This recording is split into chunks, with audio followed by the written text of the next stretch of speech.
Hi there, folks, and welcome to our lecture on women in ancient Mesopotamia.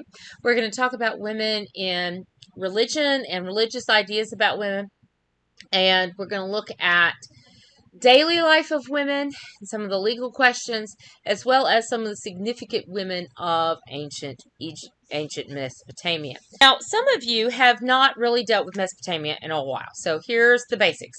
Remember that Mesopotamia is a Greek word that means land between the rivers being the Tigris and the Euphrates.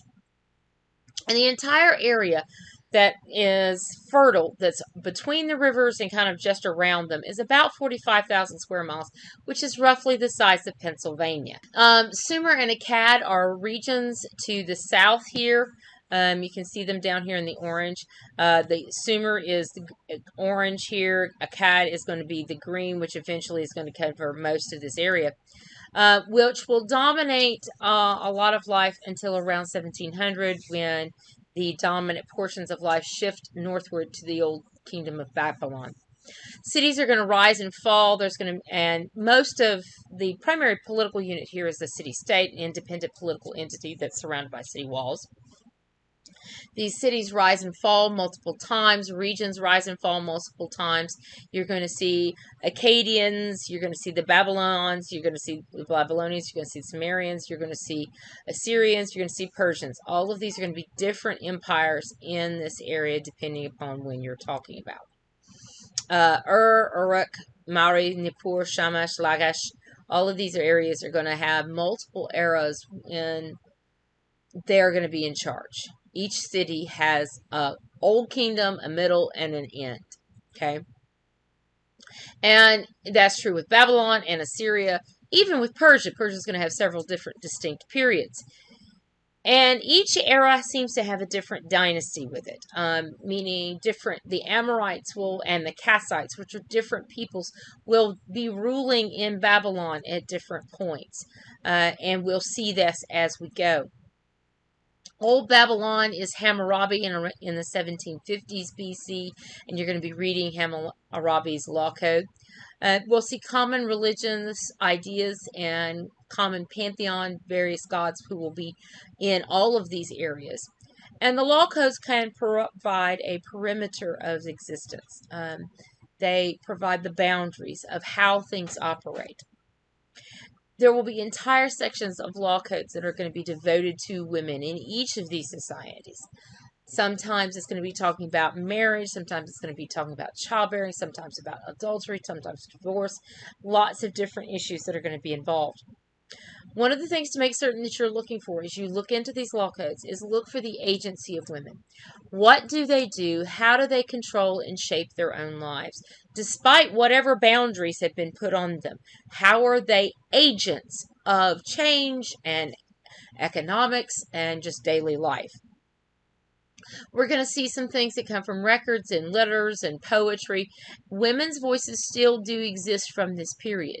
The dominant voices will be male, but there are going to be places where we very much see and hear from women. So what were the images of women? Well, when we want to look for the image of women in Mesopotamia, we need to look at kind of accepted standard texts. That often leads us into literature and into religious texts, which are not mutually exclusive by any stretch of the imagination. You can have religious poetry, okay? That's not my point. Is that these are the places where we go to see kind of the stereotypical images of women. Art is also going to be there, and we'll also see more of the image of women in law codes and less about always the reality, as we'll see. Now, the very first piece we want to look at is the Enuma Elish, which is the creation story for Mesopotamia. The version we have was written in about 668 BC. That's pretty late, but we have indications that it was a story that was known for a long period before that. It's just the version that we have was collected in Assyria at the Great Library of Nineveh, and that's the reason why it was preserved. There were older versions. Now, the Enuma Elish was 7 tablets by the time of the Babylonians. Genesis simply means in the beginning. That's Enuma Elish means when on high, which is the first line of the poem. Here you have representations of the 7 tablets. Now you can see that we have long sections of some of them, and some of them there are gaps. And that's why we have fragments of other pieces that are very important in trying to understand this story. This is very typical of what we've got for most ancient cultures, is that sometimes there are pieces missing. Remember my 6% that I've told you about, all right? Now, the two key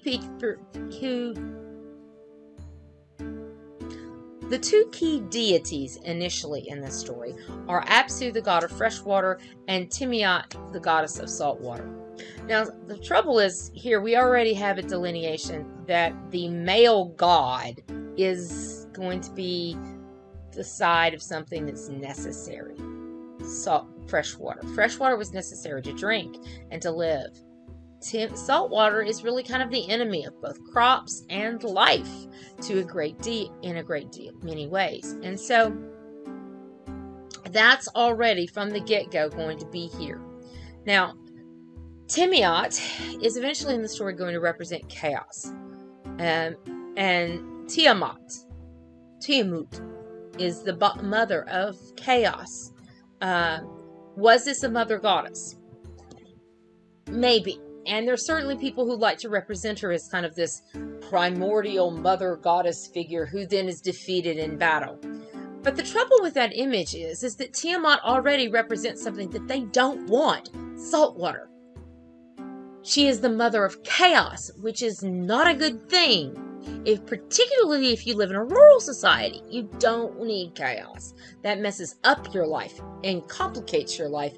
You don't need it. You need orderly progression. From the beginning, she was chaos, and it only gets worse. Tiamat made weighty her handiwork. Evil she wrought against the gods, her children. To avenge Apsu, Tiamat planned evil. In other words, she's aggravated that Apsu is spending more time with her children, and she's really, really ticked, and so she plots evil. This concept of women as chaotic and evil, we can see very clearly in this story. Now, for Mesopotamia, order is good, not chaos. As the story progresses, the other gods go to war with Tiamat and her new lover, whom we'll meet in a moment. The gods are led by Marduk, whose other name is Baal or Baal, and who is going to be the premier god of Hammurabi's day in Babylon. There is Marduk going after Tiamat to kill her. She is the dragon goddess here. Her body is cut open and becomes the world. Now, already we've got a sense that the Mesopotamians don't think life is all that great, because they think this mother goddess chaos figure is the reason the world is. And that the world is chaotic and is born out of her. She marries a monster by the name of Kingu, and when Kingu is slaughtered, his blood drips down and becomes man. So man is formed from the blood of the monster, and the world is formed from the chaotic dragon. Life's going to be hard for people in Mesopotamia, and their myth kind of tells you that it is. The world is chaotic and evil. Now, warfare is so much a part of Mesopotamian culture, it's very, very difficult to explain how much it is. They're constantly at war because there aren't any barriers to really stop that for them. And because of that, it's no surprise that their creation story has war in it. That's what it is. And it's explaining the chaos of the world. But it's also telling us that the great mother goddess is not a friendly character. This isn't kindly Mother Earth out of some cartoon. This is Mother Goddess who is a dragon and chaotic and plots evil. And marries a monster when she's mad. Okay? The images of women continue in lots of places in religious life. We get Mesopotamian pantheon has both male and female deities. The most important of the goddesses is Ishtar or Iniana. She's also known as Astresh. She is the goddess of love, lust, fertility, and war. All of those things. And she is an important goddess and a revered goddess and a necessary goddess, though sometimes they don't trust her. They just like they don't trust Tiamat. And so you begin to get this image of women as untrustworthy and chaotic by reading the myths. There is a debate about temple prostitution. There are some people who deny that existed.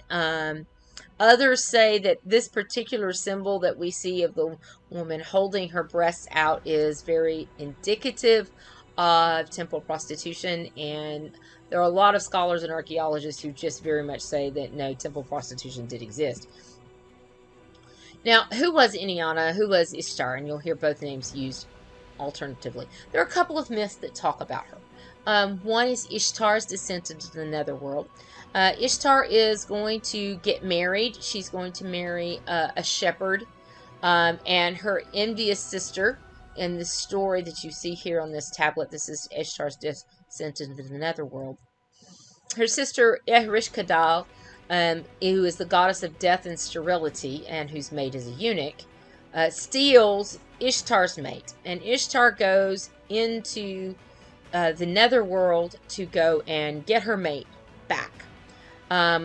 Her sister captures Ishtar, and Ishtar suffers the 60 miseries, and the earth begins to die because fertility is trapped in the netherworld. And if this sounds like the Greek myth of Hades and Persephone and Demeter, it should. There are lots of similarities to this. The gods don't really want to go get Ishtar. It's only when everything starts dying that they're like, oh, guess we should go do that. I mean, yeah, we should go rescue her, huh? She's not always nice to us, but we probably ought to go do it anyhow. There's this tremendous reluctance on their part. And so they go to get her. And how they get her out is by tricking Erishkigal with the eunuch. This is how she winds up with a eunuch. This goddess of death and sterility has a husband who is a eunuch. And they trick Erishkigal into letting Ishtar out. The images here of women that are portrayed by these goddesses are not particularly good. Ishtar is faithful. She is going to go defend her husband. There's a loyalty there that's very good. But we also get Erishkigal, who is foolish and vengeful and, quite frankly, easily tricked. Ishtar, though, on the other hand, is loyal and is necessary, even if they don't always like her. Enki in the world order also, it has some of this kind of imagery of they're not mixed emotions about Ishtar. Enki's going down the river and he's dispensing cities and territories to and various aspects of gods to all of them and dealing out what they're supposed to be got up. And Ishtar starts complaining because you haven't given me anything. Where are my cities? Where are my responsibilities? And he finally gives her something to shut her up. So you get this kind of complaining motif here just a bit. In the Epic of Gilgamesh, Ishtar shows up again, and this is the Mesopotamian search for eternal life. There's a flood story. There's lots of demigod kinds of heroics. Ishtar, at one point in the story, propositions Gilgamesh. She wants to marry him. And he turns her down because he's like, no, your husband's sinned to turn up dead. It's not really good. What can I offer you? He plays the I'm just a mere mortal and I can't marry you, God, my dear goddess, but she's not having any of it. She seeks vengeance on him, and sends a cosmic bull after them. He and his buddy Enkidu, who's kind of half man, he's a wild man kind of character, will eventually kill the cosmic bull, which makes Ishtar even madder. And so she is going to send a harlot down and is going to seduce Enkidu so he no longer has power over the wild animals. In one version of the story, the harlot idea to seduce Enkidu so he no longer has powers over the wild animals is Gilgamesh's idea. The harlot kind of is this murky figure as well because she is a civilizing influence on Enkidu. At the same time, he loses some of his kind of supernatural mojo, if you will. So what do we get from all of this? Women are necessary. They can be loyal, but they also can be corrupting and untrustworthy. And so it's this kind of mixed bag of how they feel. Yes, we have to have women, but sometimes they're really not trustworthy and we're not really certain what to do with them. Now, that doesn't always represent the reality of Mesopotamian women particularly well. And that's what we're going to go to in our next segment.